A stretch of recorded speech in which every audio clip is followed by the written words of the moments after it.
ስራው ይናገራል። በኢትዮጵያ ኢኮኖሚ ላይ መጀመሪያ ከጻፉት አንዱ ነው። ሁልጊዜ ለተማሪዎቹ ክፍት ነው ቢሮ። ተማሪዎቹን ይወዳል፣ ተማሪዎቹን ያከብራል። የመጀመሪያውን በኢትዮጵያን ኢንትሮዳክሽን ቱ ኢኮኖሚክስ የሚል መጽሐፍ የመጀመሪያ ዓመት ተማሪዎች የሚማሩበትን አሳትመዋል።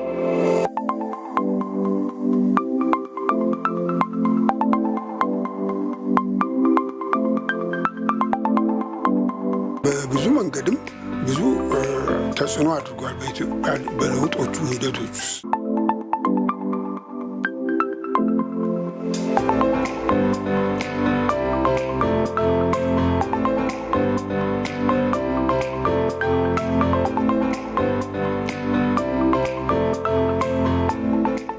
የአዲስ አበባ ዩኒቨርሲቲ ካፈራቸው ታላላቅ ምሁራን መካከል ስማቸው በግንባር ቀደምትነት ይጠቀሳል።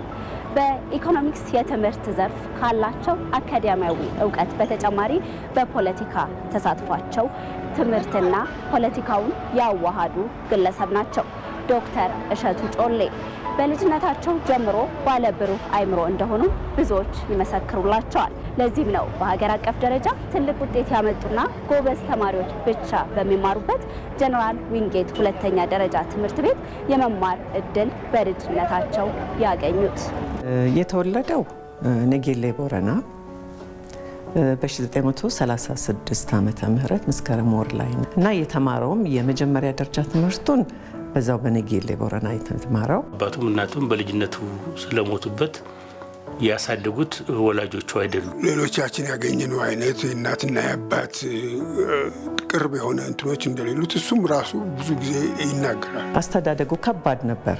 እሱ እንደሚናገረው ለምሳሌ ያሳደጉት እናትና አባቱ ስለሞቱ ያደገው ከክርስትና አባቱ ጋር ነው እና ክርስትና አባቱ ብዙ ስላልተመቸው የክርስትና አባቱ ቤት ኖሮ ከዛ ወጥቶ ነጌሌ ቦረና የጦር ካምፕ ነበረ፣ እስካሁንም አለ መሰለኝ።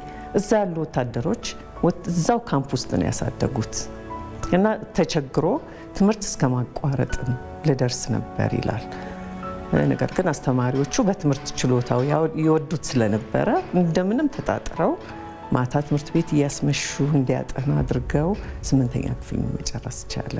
ከዛ በኋላ ሁለተኛ ደረጃ 8ኛ ክፍልን ሲጨርስ ዊንጌት ጀነራል ዊንጌት አዲስ አበባ በፈረንጅ 57 58 59 60 እነኛ 4 ዓመቶች ናቸው ዊንጌት የነበርኩት እና በዛ ጊዜ ውስጥ ነው ትንሽም ልጅ ሆኖ በካራክተሩ በምኑ በባህሪው አይንሽን ምጥ።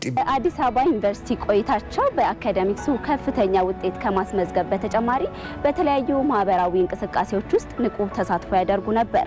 በወቅቱም በ6 ኪሎ በነበረው የተማሪዎች ህብረትን በፕሬዝዳንትነት አገልግለዋል። በ1958 የመጀመሪያ ዲግሪያቸውን በኢኮኖሚክስ ሲይዙ የወርቅ ተሸላሚ ነበሩ። በዚህም ምክንያት በዩኒቨርሲቲው በሌክቸረርነት እንዲያገለግሉ ተቀጠሩ። እኔ 3ኛ ዓመት ሆኜ እሱን 1ኛ ዓመት ተማሪ ሆኖ የገባ እንግዲህ ከዛን ጊዜ ጀምሮ ከተዋወቅን በኋላ ስራም ይዘን አንድ ቤት አብሮን ኖረናል። ሁለታችንም ገና ቤተሰብ ሳንመሰርት። እሸቱ ጮሌ ያው ብዙ ሰው እንደሚያውቀው በጣም ጎበዝ ተማሪ ነበር። የመጀመሪያ ዲግሪውን በኢኮኖሚክስ ያገኘ በግሬድ ዲስቲንክሽን ነው ዲግሪውን ያገኘ። ያም በመሆኑ እዛ ዩኒቨርሲቲ ውስጥ እንዲያስተምር ተቀጠረ። ምክንያቱም ዩኒቨርሲቲው እየመለመለ ነበር ለአስተማሪነት የሚያቆይ። ጎበዝ ተማሪም ስለነበረ በተማሪዎቹ ተወዳጅነት የነበረው ወጣት አስተማሪ ነበር። በዛ ጊዜ ፖለቲካ እንቅስቃሴ ብቻ የተቃውሞ እንቅስቃሴ ተቃውሞ ነበረ፣ መንግስትን የሚቃወም ትንሽ ከዚህ ከፊውዳሉ አመለካከት የዩኒቨርሲቲ ተማሪዎች ቀደም ያለ አመለካከት ስለነበራቸው ፊውዳሉን ይቃወሙ ነበር በተለያየ ምክንያት እና እሱም እዛ ውስጥ አንዱ ተቃዋሚ ነበረ። መንግስትን ሲቃወም ግን ህዝቡ ተጨቆነ፣ ህዝቡ ተቸገረ፣ የሀገሪቷ ኢኮኖሚ በሚገባት ያህል አላደገም በሚል ነው። ሌላ የፖለቲካ ዓላማ ወይም ስሜት አልነበረም። ሁልጊዜም ሲናገር ሰማ እና በጣም ግን ጎልቶ የሚታይ እንቅስቃሴ ነበረው። በሱ እድሜ በሱ ዘመን የነበሩ ተማሪዎች የፖለቲካ እንቅስቃሴ በጣም ስርዓት የያዘ የተማሪ ማህበር የሚመረጥበት እና ያው አመራረጡም ዴሞክራሲያዊ በሆነ መንገድ በምርጫ አሰጣጥ ላይ የተመሰረተ ምንም እያንዳንዱ ተማሪ የሚሰጠው እድል እኩል ባይሆንም አይ ቲንክ እንደመሰለኝ የአንደኛ ዓመት ተማሪዎች ግማሽ ምርጫ ብቻ፣ ሌሎቹ ሙሉ ድምፅ የነበራቸው ናቸው። የዛን ጊዜ አንድ ትልቅ ጉዳይ ነበረ። አጠቃላይ ዩኒቨርሲቲ ካምፓሶችን የሚወስን ወይም የሚወክል ማህበር እናቋቁም ወይስ በየግቢው በየካምፓሱ አንዳንድ ማህበር እናቋቁም ተብሎ በሚወያዩበት ጊዜ እሱ አንድ ግቢ የሚለውን፣ ሌሎች ደግሞ ሁሉም ግቢዎችን ያቀፈ አንድ ማህበር እናቋቁም የሚለው ብዙ ክርክር የነበረበት የፖለቲካ ሂደት ነው። ለውጡ ጸረ ፊውዳል ጸረ ኢምፔሪያሊስት መሆን አለበት የሚለውን በደንብ አጠንክሮ የሚያራምድ ነበር። በሌላ በኩል ደግሞ ግን ብሔረሰቦች ጥናት ኢንስቲትዩት ሆነን እንደሚታወቀው የነበርነው ሁሉ አንድ አይነት አስተሳሰብ ኖሮን አይደለም። ግን ሀሳቦችን ለመለዋወጥና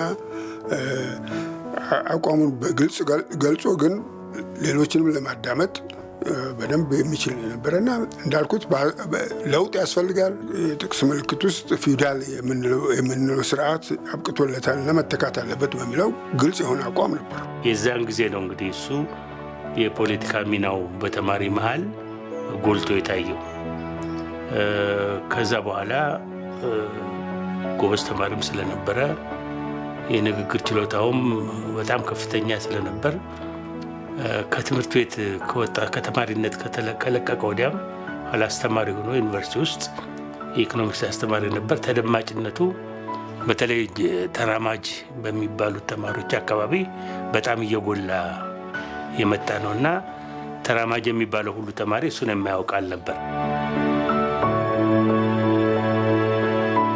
በተለያየ ጊዜ በደርግ ለእስር የተዳረጉት ዶክተር እሸቱ ጮሌ በወቅቱ በሕይወት መትረፋቸው ራሱ እንደ እድለኝነት እንደሚቆጠር ብዙዎች ይናገራሉ።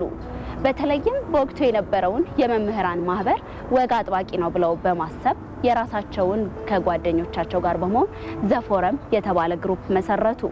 በተለይም በወቅቱ ደርግን የህዝባዊ መንግስት እንዲቋቋምና በተማሪዎች የታለመለትን ጊዜያዊ የሽግግር መንግስት እንዲመሰረት ግፊት ማሳደር ጀመሩ። በዚህ ወቅት ነበር ለመጀመሪያ ጊዜ ዶክተር እሸቱ ወደ ወህኒ እንዲወርዱ የተደረገው። ከመዝመታችን በፊት እድገት በህብረት የዩኒቨርሲቲው ማህበረሰብ ለሁለት ተከፍሎ ነበር። አስተማሪዎች አንዱ ነባሩ የዩኒቨርሲቲ መምህራን ማህበር ሆኖ ቀጠለ። ከ200 በላይ አባል የነበሩት አንድ 18 የምንሆን የብቻችን ወጥተን ፎረም የሚባል መድረክ አቋቁመን ነበረ። ገና በ67 ዓመተ ምህረት። ስለዚህ ከፎረም 18ቱ አባላት አንዱ እሸቱ ነበረ እና እዚያ ውስጥ የነበሩ ብዙ አባላት የፖለቲካ ሚና ነበራቸው። ብዙዎቹ 1፣ 3፣ 4ቱ ተገለዋል። 1፣ 3 የሚሆኑት ኋላም በደርግ ሚኒስቴርነት ተሾመው ነበር። የታሰሩም ከታሰሩት ውስጥ አንዱ እሱ ነበር። ከሸፈቱት ውስጥ ደግሞ እንደ ዮናስ አድማሱ ነበሩና ያ ቅልቅልም ውስጥ የፖለቲካ እንትኑን ያሳያል። ግን አጠቃላይ እዛ ውስጥ የነበረው ማህበር እንትን ቡድን የግራ ዘመም የፖለቲካ አንጸባራቂ እንጂ የተለያዩ ኋላ እንዳየነው የተለያዩ ፓርቲዎች አባል የሆነ ስብስብ ነበር። ስለዚህ ይህም እሱን አንድ ቦታ ሰዎችን ለማስገባት አመችቷቸዋል። ምክንያቱም ሜሶን ስላልገባ ወዝ ስላልሆነ ሰደድ ስላልሆነ ሌላ ምን ይሆናል እንግዲህ ያፓ መሆን አለበት የሚለውን ድምዳሜ ላይ ደርሰው ሊሆን ይችላል። ዩኒቨርሲቲው የተማሪዎች ማህበር መሪ ሆኖ ተመርጦ ነበር። በረጅም እና በሰፋ ባለ አኳኋን እንትን ያንቀሳቅስ ነበር። እኔ በቅርብ የማውቀው እኔም ከተመለስኩ በኋላ እና እሱም ተመልሶ ስራ ከጀመርን በኋላ በዩኒቨርሲቲ ውስጥ ባለው እንቅስቃሴ ውስጥ ለምሳሌ የተራማጆች መምህራን እንቅስቃሴ በሚደረግ ጊዜ እና ከመደበኛው የመምህራን ማህበር ወጣ ያለ እንቅስቃሴ በተጀመረበት ጊዜ ፎረም የሚባል ተቋቁሞ ነበር። አንዱ በጣም ንቁ ተሳታፊ የነበረ እና አንዱ አመራር የፎረም ውስጥ የነበረ እሸቱ በብዙ መንገድም ብዙ ተጽዕኖ አድርጓል በለውጦቹ ሂደቶች ውስጥ። ጊዜያዊ ህዝባዊ መንግስት ከሚፈልጉት ወጣቶች ጋር ግንኙነት ነበረው እና እሸቱ ፒአርፒ ነው ማለት አይደለም፣ ይህንን አላውቅም። ግን ልክ ከነሱ አይነት ከዛ ድርጅት ሰዎች ጋር ይገናኝ ነበር እና ያው የእነሱ መሪ ነው የሚልም ግምት ነበራቸው። መንግስት እንደዛ አይነት ግምት ነበረው። አሰር ከሁሉ ፖለቲከኛ ከሚባሉ ሰዎች ሁልጊዜ አብሮ ይጠራል፣ ግን የፖለቲካ ሰው አይደለም በፍጹም እና ምንም አይነት የፖለቲካ ተሳትፎ እንደሌለው እኔም ሁልጊዜ ደጋግሜ ጠይቀዋለሁኝ። እሱም ከአመለካከቱ ስመለከተው የፖለቲካ ሰው አይደለም። እሱ ያው ለነፃነት ይታገላል። የመንግስትን አስተዳደር የሚጎዳ ሲሆን ያንን ይቃወማል እንጂ የማንንም የፖለቲካ ፓርቲ ደጋፊ አይደለም። አባል ሆኖ ማያውቅም። ከአንዳቸውም ከኢህአፓም ሆነ ከማንኛውም ጋር ምንም ግንኙነት የለውም።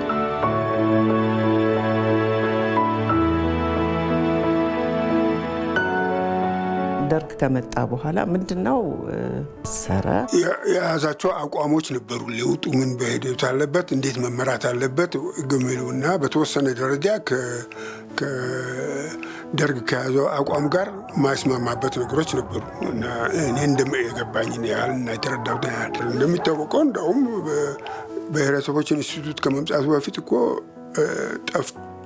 ተሰዶ ወደ ጅቡቲ ሄዶ ከጅቡቲ በስምምነት ነው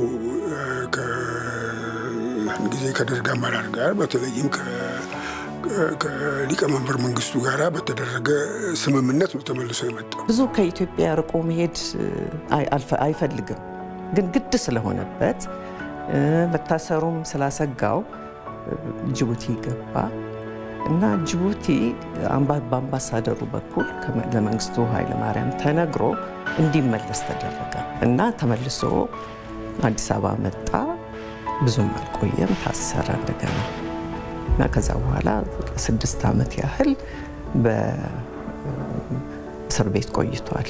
በመጨረሻ መንግስቱ ኃይለማርያም ቢሮ እየጠራ ከስር ሲፈቱ በምንድን ነው የሚለው ደብዳቤው ነበረኝ። እንደውም በተቃዋሚነት ተጠርጥረው ነው የፈሩት። ዶክተር እሸቱ ጮሌ እንደ ሌሎች ኢኮኖሚስቶች ቁጥር ላይ ብቻ ያተኮሩ እንዳልነበሩ ይናገራሉ። ይልቅ ኢትዮጵያ በልጽጋና ትክክለኛ እድገት ተፈጥሮ ከድህነት የወጣች ሀገር ለማየት ያለሙ ነበሩ። ይህንንም ለብቻቸውም ሆነ ከጓደኞቻቸውና የስራ ባልደረቦቻቸው ጋር በሰሯቸው ጥናቶችና መጽሐፎቻቸው ላይ መገንዘብ ይቻላል። በመስኩ ብቻ ሳይሆን ግን ደግሞ ከመስኩም ወጥቶ አጠቃላይ በሀገሪቱ ውስጥ በሙያ መስራት፣ በመመራመር ማስተማር ትልቅ ነገር ነው በራሱ። ግን ደግሞ ያ ከሙያው ወጥቶ ለሀገር አስተዋጽኦ እንዲያደርግ የሀገርን ፖሊሲ እንዲቀርጽ እንዲያደርግ ጥረት ማድረግ በጥናት ላይ የተመሰረተ በእውቀት ላይ የተመሰረተ እድገት እንዲመጣ ይመኝ ነበር እና ይህንንም ደግሞ ያራምድ ነው። በተለይ ከአብዮቱ በፊት ፕሮብሌሞቹ ስትራክቸራል ነበሩ። ፊውዳል ስርዓት ነበረ። ያ ፊውዳል ስርዓት ኢኮኖሚውን እንደ ልቡ ለማንቀሳቀስ የሚያመች አልነበረም። እንዳውም ያለችውን እንትን በተወሰኑ ሰዎች ኤክስፕሎይት የሚያደርግ የሚበዘብዝ ስርዓት ነበረ። ይሄንን ነበር የሚያንጸባርቀው በተለያየ መልኩ በአሃዝ በምን በኤቪደንስ በተደገፈ መንገድ ይህንን ያንጸባርቅ ነበር። የመደብ አስተላለፉን የትኛው መደብ የትኛው እንደሚበዘብዝ እና ያ ስርዓት መለወጥ እንዳለበት ለልማት ማነቆ የሆኖቹን ነገሮች ለድህነት ምክንያት የሆኑት መንገድ እንትኖች በዚህ በትንተና ውስጥ ያሳየ ነበር። የሀገሪቱ ኢኮኖሚ በደረሰበት መድቀቅ ምክንያት እንዲሁ እንዳለ መቀጠል አይቻልም። አንድ አይነት ለውጥ ካልተደረገ እያሽቆለቆለ መሄዱ ግልጽ ነው። ችግሩ ግን ምን አይነት ለውጥ ይካሄድ የሚለው አከራካሪ ነጥብ ይመስለኛል። እኛ እንኳን ኋላ ቀር ሀገሮች ከሆኑት አንዱ ነን። ሌሎች ሀገሮችም ቢሆኑ ሞክረው ነበር። እንዲሁ በእኔ ግንዛቤ በተሞከረባቸው ሀገሮች ከጥቅሙ ይልቅ ጉዳቱ ያመዘነ ሆኖ ነው ያገኘሁት። ብዙ ችግሮች ያስከትላል። በጥቅሉ ሲታይ ምርት ይጨምራል ወይ፣ የውጭ ንግድ እንቅስቃሴና ኢንቨስትመንት የማድረግ ችሎታ ይዳብራል ወይ የሚለውን በማስላት በህዝቡ ላይ የሚንጸባረቀውን የኑሮ ደረጃ ማሻሻል ማጤን ይኖርብናል። የሚወደውም የሚሰራውም የሚያስተምረውም በኢኮኖሚክስ ላይ ነው እና ከእድገት ጋር ሁልጊዜ እና በተጨማሪ ከነጻነት ጋር የመናገር ሰው ለእድገት የሀገር እድገት የህዝብ ነጻነት የመናገር ነጻነት ሲኖር ነው ብሎ የሚያምን ነው። ከሀገር እድገት ጋር ከኢኮኖሚ እድገት ጋር ነጻነትን መኖር አለበት ብሎ ስለሚያምን እንትኑ ሁሉ ጽሁፉም ሁሉም ነገር በዚህ አካባቢ ነው። መደበኛ የሆነውን የኢኮኖሚክ ሁኔታዎች በማጥናት በተጨማሪ ከኢትዮጵያ ሁኔታ ጋር በማዛመድ በተለይ ከድህነታችን ከምን ነው የመነጨው፣ ከድህነታችን እንዴት ነው ልንወጣ የምንችለው፣ ድህነት ማለት ምንድን ነው በሚሉት ላይ በጣም ጥሩ አብራርቶ የጻፈ ሰው ነው።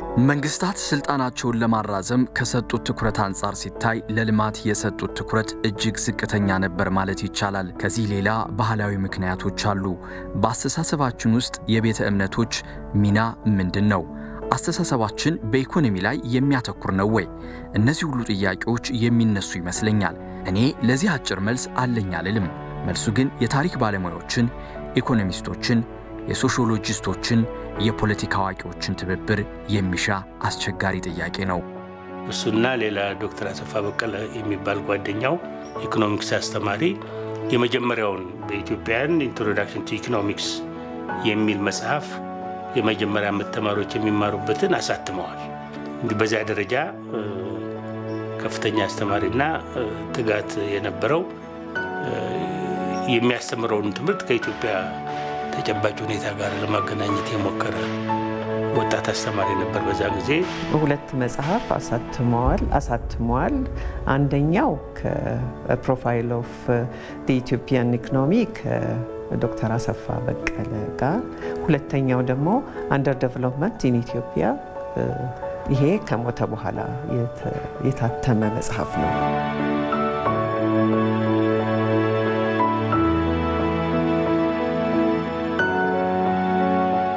ሌላው የዶክተር እሸቱ ጮሌ ታላቅ ተግባር ተደርጎ የሚቆጠረው በሀገራችን የመጀመሪያው የሆነው የኢትዮጵያ ኢኮኖሚክስ አሶሲዬሽን ማህበር ምስረታ ነው። ይህን ማህበርም በፕሬዝዳንትነት ለመምራት ችለዋል። የኢትዮጵያ ኢኮኖሚክ አሶሲዬሽን እሸቱ በጣም የለፋበት ነገር ነው። በጣም የደከመበት፣ በጣም ይጓጓለት፣ እሱን እውን ለማድረግ በጣም ይጓጓ ነበር። በጣም ይጨነቅለት የነበረ እንትን ነው እና ብዙ ደክመውበታል። የኢትዮጵያ ኢኮኖሚንም ማሳደግ ነው። አሶሲዬሽኑ ለትምህርትም ለእውቀትም ማደጉ በጣም አስፈላጊ ነው ብሎ ያምንበት ስለነበር ብዙ ደክሞበት ተሳክቶለት ሲፈጸም ያየው ስለሆነ እሱም በጣም ደስተኛ ነበረ በዛ ድርጅት።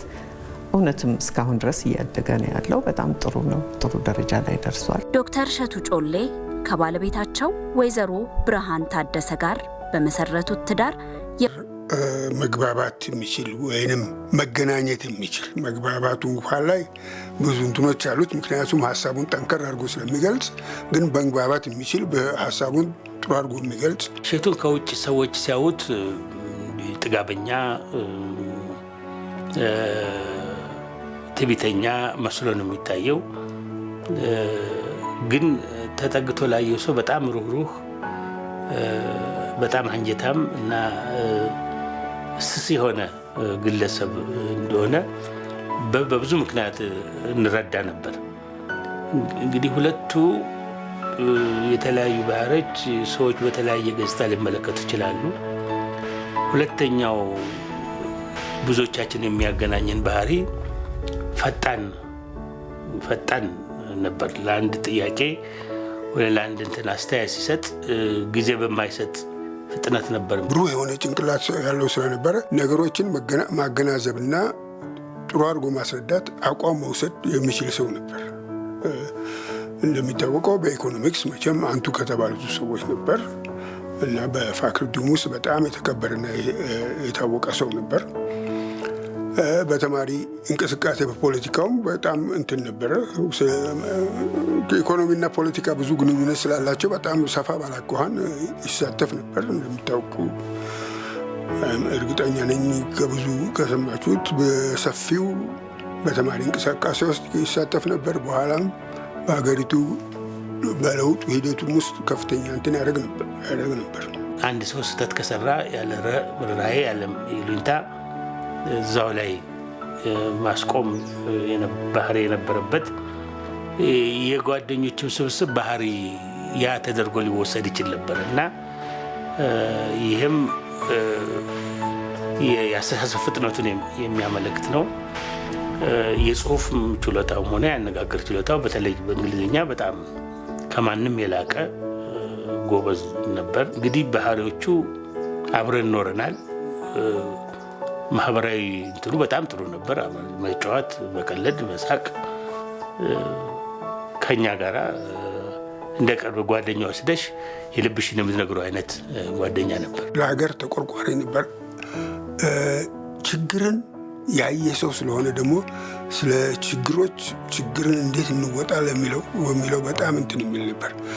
ያለ ጥርጥር አሁን ብሔረሰቦች ኢንስቲትዩት በመጣ ጊዜ ብዙ እንትኖች እንደነበሩበት እንረዳ ነበር። ምክንያቱም ከብዙ ውጣ ውረድ በኋላ ነው የመጣው። ብሔረሰቦች ኢንስቲትዩት የተያዘው ጉዳይ ደግሞ በጣም ሰፊና ውስብስብ ስለሆነና ብዙ ፖለቲካ ነክ ስለነበረው ግን እነኝን ሁሉ ችሎ በጣም ንቁ ተሳትፎ ራሱ እንትን ከነጨዋታው ከነጣሙ የሚያቀርብ ነው። ዶክተር እሸቱ ጮሌ አብዛኛውን የስራ ዘመናቸውን ያሳለፉት በዚሁ በአዲስ አበባ ዩኒቨርሲቲ ውስጥ ነው። ከአዲስ አበባ ዩኒቨርሲቲ ከተሰናበቱ በኋላም ሌሎች ተቋማትን ተቀላቅለው አገልግለዋል። በዚህ በአዲስ አበባ ዩኒቨርሲቲም የተለያዩ ክፍሎች ውስጥ አገልግለዋል። በተለይም በህይወታቸው የመጀመሪያ ዘመን የአርት ፋካልቲ ዲን፣ የብሔረሰቦች ኢንስቲትዩት የጂኦግራፊ ዲፓርትመንት ኃላፊ፣ በመቀጠል የምስራቅ አፍሪካ የሶሻል ሳይንስ ጥናት ድርጅት ፕሬዝዳንት፣ በኋላም ጸሐፊ በመሆን አገልግለዋል። ከዚያም በማስከተል የኢትዮጵያ ኢኮኖሚክስ ማህበርን በፕሬዝዳንትነት መርተዋል። በፕሪንስተን ዩኒቨርሲቲ ተጋባዥ ፕሮፌሰር በመሆን አገልግለዋል። በህይወታቸው መጨረሻ አካባቢም የተቀላቀሉትን የተባበሩት መንግስታት ድርጅት የህፃናት እንክብካቤ ጉዳይ አማካሪ በመሆን አገልግለዋል። ከአዲስ አበባ ዩኒቨርሲቲ እሱ ከተባረሩ መምህራን መሀል አይደለም። አጋጣሚ ሆኖ በምን ምክንያት እንደሆነ እሱ አልነበረም እዛ መካከል። ምናልባት እሱ ከእስር ቤት ከወጣ በኋላ የብሔረሰቦች ኢንስቲትዩት ይሰራ ስለነበረ የተወሰነ ዓመት ከዩኒቨርሲቲው ራቅ ብሎ ያስተምራል። በዛም ሰዓት ያስተምር ነበር፣ ግን ትንሽ ርቀት ስለነበረው በሱ ምክንያት እንደሆነ ያልወጣው አላቅም፣ ያላባረሩት እንጂ እሱ አልነበረበትም እዛ ውስጥ። አንድ ላይ ነው ዩኒቨርሲቲውን የለቀቅ አንድ ሰሞን። ምክንያቱም አንዱ ዋናው ምክንያት አስተማሪዎች የተባረሩበት ምክንያት አልተቀበልም። የምትቀበዩ ምክንያትም አልነበረም፣ ምክንያትም አልነበረውም አንፈልጋቸውም ከማለት ዛ የሰጡት ደግሞ ምክንያት በህዝብ ሚዲያ ማስተማር ስላልቻሉ የሚልም ተጨምሮበት ነበርና ማን እንደገመገመው እነሱ ማስተማር መቻል አልመቻላቸውን እስካሁን ያብራራልን ሰው የለም። እንግዲህ በዚህ ምክንያት ወጣ። ከዛ የተባበሩት መንግስታት ውስጥ ዩኒሴፍ ውስጥ ተቀጠረ። አዲስ አበባ ዩኒቨርሲቲ ውስጥ ጥሩ ሳይሆን ሲቀር የፖለቲካው ሁኔታ አዝማሚያ ዩኒቨርሲቲው ነፃ መሆን እንዳቃተው ሲገነዘብ ደስተኛ አልሆነም። ድጋሚ ከስራ መባረር ወይም ደግሞ ታሰር ሊመጣ ስለሚችል ያንን ስጋት ስለነበረው ተነስቶ በአጋጣሚ በዛ መካከል እሱ ያንን እያሰበ የመውጣት ሀሳብ እያለው የፕሪንስተን ዩኒቨርሲቲ ሰባቲካል ሊቭ ስለመጣለት ለ6 ወር አሜሪካን ሀገር ሄድን። ከዛ በኋላ ቀጥታ የዩኒሴፍ ስራ ስለተሳካ ወደ ናይሮቢ ሄድን እና ናይሮቢ የዩኒሴፍ ስራ የመጀመሪያ ነው። ከማስተማር ውጭ ሌላ ስራ ደስተኛ አይደለም። ምንም ደስተኛ ሆነ አቅም 2 ዓመት ከ11 ወር ገደማ ነው ይመስለኛል የሰራው። አንድ ቀንም በስራው ተደስቶ አያውቅም። ሁልጊዜ ዩኒቨርሲቲን ነው የሚመኝ የነበረው እና በጣም ቀር ይለው ነበር። በአጋጣሚ ታመመ። እንግዲህ እዛው አረፈ። ተመልሰን ወደ አዲስ አበባ አስከሬን ይዘን መጣን። በ1990 ነበረ እሱ ሰኔ 11 ቀን።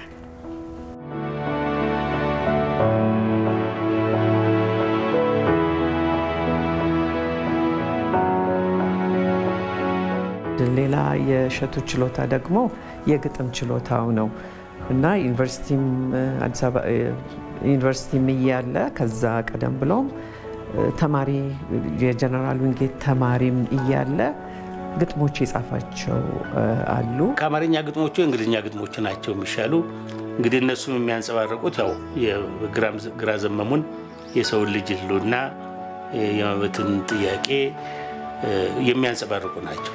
ስለ ህይወት የሚያወሩ ናቸው እና አይ ቲንክ ስብስቦቹ አልታተሙም፣ ግን የኢትዮጵያ ጥናት መዛግብት ውስጥ ይገኛሉ ብዬ ገምታለሁ። ምክንያቱም ተሰብስበው ሲገቡ ትዝ ይለኛል ሲሰጡ።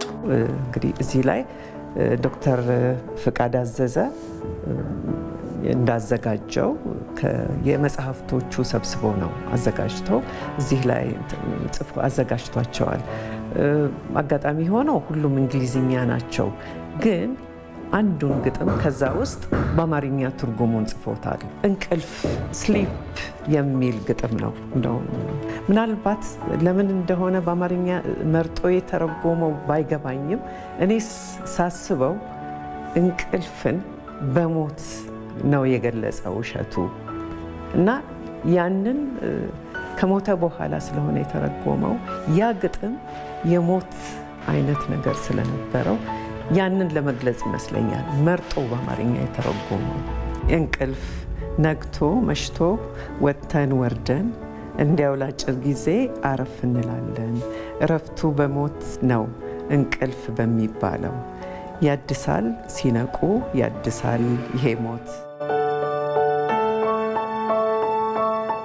በሕይወት ዘመናቸው በትምህርት ክፍሉ እና እንደ ሀገር ላበረከቱት ትልቅ አስተዋጽኦ በማሰብ በተለይም የኢኮኖሚክስ ዲፓርትመንት ትልቅ ደረጃ እንዲደርስ ላበረከቱት አስተዋጽኦና የኢትዮጵያ የኢኮኖሚክስ ማህበር እንዲመሰረት ላበረከቱት ትልቅ ስራ ምክንያት በመሆን በዩኒቨርሲቲው በተለይም በአዲስ አበባ ዩኒቨርሲቲ ኤፍቢ ካምፓስ ውስጥ አንድ አዳራሽ በስማቸው እንዲሰየም ሆኗል።